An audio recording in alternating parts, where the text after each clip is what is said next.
Hello বন্ধু, তোমরা দেখছো তোমাদের প্রিয় ইউটিউব চ্যানেল জিএস গুরু পুরুলিয়া। আমি সঙ্গে রয়েছে নিখিল।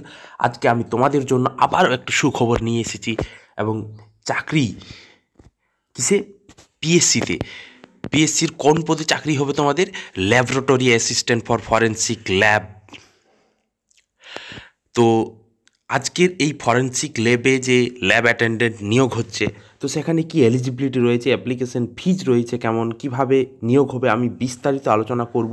তো যেসব বন্ধু সায়েন্সে গ্র্যাজুয়েট, তো তারা অবশ্যই কিন্তু ভিডিওটি শেষ পর্যন্ত দেখো, বিস্তারিত জানো কিভাবে তোমরা অ্যাপ্লাই করবে, কিভাবে তোমরা চাকরি পাবে, শূন্যপদ কতটি রয়েছে আমি বিস্তারিত আলোচনা করব। তো যাই হোক, যেসব বন্ধু নতুন তারা অবশ্যই চ্যানেল সাবস্ক্রাইব করে নেবে, আর ভিডিও ভালো লাগলে বন্ধু লাইক করবে, শেয়ার করবে, কমেন্ট করবে। তো দেখো, যে নোটিফিকেশন দিয়েছে তাতে বলেছে যে laboratory assistant for forensic science laboratory West বেঙ্গলে, যেটা ওয়েস্ট বেঙ্গল জেনারেল সার্ভিসের মধ্যে আসবে। এবং এটা পুরো ডিপার্টমেন্টটা হচ্ছে যে হোম মিনিস্টার, আমাদের যে হোম অ্যান্ড হিল অ্যাফেয়ার্স, তারা নিয়োগ করছে।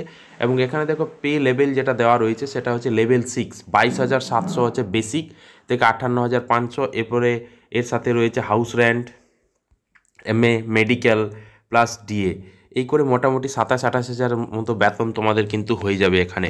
এরপরে প্রতি বছর 3% করে ইনক্রিমেন্ট তো রয়েছে। তো যাই হোক, যারা সায়েন্স গ্র্যাজুয়েট বা হায়ার সেকেন্ডারি সায়েন্স নিয়ে পাস করেছো তারা অবশ্যই কিন্তু ফর্ম ফিল আপ করো। দেখো এখানে যে শূন্যপদ যেটা দেওয়া রয়েছে, শূন্যপদ রয়েছে সেটা হচ্ছে 22, অর্থাৎ 22টি শূন্যপদ রয়েছে, যেখানে এসসির জন্য রয়েছে 4টি, এসটির জন্য 1টি, ওবিসি এ 2টি, ওবিসি বি 2টি, পিডাব্লিউডি 1টি, এক্স সার্ভিসম্যান 1টি, এমএসপি 1টি, আর ইডাব্লিউএস 2টি, ইউআর জেনারেলদের জন্য। আর বাকি পুরো পদটাই রিজার্ভ আছে জেনারেলদের জন্য। তো যাই হোক, শূন্যপদ 22টি বন্ধু, অনেকগুলোই শূন্যপদ রয়েছে, বেসিক্যালি এগুলোতে এত শূন্যপদ থাকে না। তো কি এলিজিবিলিটি লাগবে দেখো, এখানে যে এলিজিবিলিটি লাগবে যে এ ডিগ্রি ইন সায়েন্স, কোনো রিকগনাইজ ইউনিভার্সিটি থেকে সায়েন্স গ্র্যাজুয়েট অথবা pass certificate in higher secondary examination, HSA science with science subject, science নিয়ে পাস এবং 1 ইয়ার, কিন্তু অ্যাটলিস্ট বলেনি, দেখো থাকতে হবে যে 1 year experience in analytical work in scientific laboratory.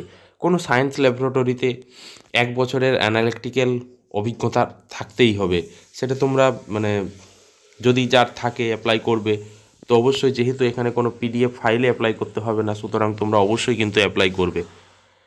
এরপরে দেখো যে ডেট অফ বার্থ রয়েছে, মানে এজ কত, দেখো যে not ordinarily more than 40 years, 1/1/2024। তাহলে 1/1/2024 অনুযায়ী বয়স কিন্তু 40 বছরের বেশি হবে না। এরপরে অ্যাজ পার গভর্নমেন্ট রুল সেটা কিন্তু ছাড় দেওয়া হবে, যেভাবে বাকি এক্সামগুলোতে রয়েছে। এরপর দেখো তোমাদের যে অ্যাপ্লিকেশন ফিজটা দিতে হবে, যে যে 110 টাকা অ্যাপ্লিকেশন ফিজ লাগবে, কিন্তু 110 টাকা। এরপরে কিছু চার্জেস রয়েছে, যে চার্জেসগুলো অ্যাপ্লিকেবল, ঠিক আছে।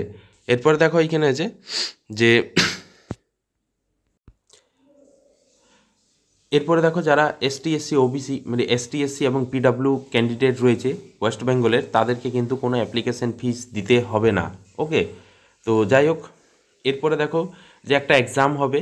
তো সবচেয়ে ইম্পর্টেন্ট জিনিসগুলো, যে অ্যাপ্লিকেশন ডেট কবে হবে, তোমরা অবশ্যই কিন্তু pscwb.gov.in এই ওয়েবসাইটে চলে যাবে এবং ফেব্রুয়ারির 6 তারিখ থেকে ফেব্রুয়ারির 27 তারিখের মধ্যে কিন্তু অ্যাপ্লাই হবে। ফেব্রুয়ারির 6 তারিখ থেকে, অবশ্যই এটা মনে রাখবে যে ফেব্রুয়ারির 6 থেকে 27 তারিখের মধ্যে কিন্তু তোমাদের অ্যাপ্লাই হবে। এরপরে হচ্ছে এডিট উইন্ডো একটা ওপেন হবে, পেমেন্ট করতে পারবেন, তোমাদের লাস্ট পেমেন্ট ডেট হচ্ছে 28 তারিখ। তো একটা এডিট ওপেন উইন্ডো হবে, এরপরে তোমরা ফাইনাল সাবমিশন করে দেবে। এরপর দেখো একটা কোয়ালিফিকেশান মার্ক দেওয়া রয়েছে, যে স্ক্রিনিং টেস্ট হবে, যে সেটা কিন্তু মানে যে সিলেবাস সেটা কিন্তু পরবর্তী ওয়েবসাইটে জানিয়ে দেওয়া হবে কি সিলেবাস রয়েছে। তো দেখো এখানে আছে যে স্ক্রিনিং টেস্ট, সেখানে কোয়ালিফাইং মার্কস দিয়ে দেওয়া রয়েছে, যে এই কোয়ালিফাইং মার্কসটাই যে ফাইনাল, এটা এমন কোনো গল্প নয়। আনরিজার্ভদের জন্য 40%, ইডাব্লিউএসদের জন্য 40%, ওবিসিদের জন্য 38%, এসসিদের জন্য 35, এসটিদের জন্য 30, পিডাব্লিউডি 30, তারপরে রয়েছে এমএসপি 40, এরপরে এক্স সার্ভিসম্যান তাদের জন্য কিন্তু 30%। এটা হচ্ছে কোয়ালিফাইং মার্কস, কিন্তু এটাই যে মানে পারফেক্ট এটা নয় কিন্তু, ঠিক আছে, মানে একটা অ্যাপ্রক্স দেওয়া হয়েছে কোয়ালিফাইং মার্কস। তো যাই হোক বন্ধু, স্ক্রিনিং টেস্টের জন্য তোমরা অবশ্যই মানে প্রস্তুতি নেবে। তো এখানে ইম্পর্ট্যান্ট ডেটসগুলো রয়েছে, যারা সায়েন্সে গ্র্যাজুয়েট বা সায়েন্স নিয়ে এইচএস পাস করছে তারা অবশ্যই এই ফর্ম ফিল আপ করো, যেখানে অ্যাপ্লিকেশন শুরু হবে 6 ফেব্রুয়ারি থেকে 27 ফেব্রুয়ারির মধ্যে। তো আশা করি ভিডিওটি তোমাদের ভালো লেগেছে বন্ধু। ভালো লাগলে অবশ্যই লাইক করবে, শেয়ার করবে, কমেন্ট করবে। Thank you.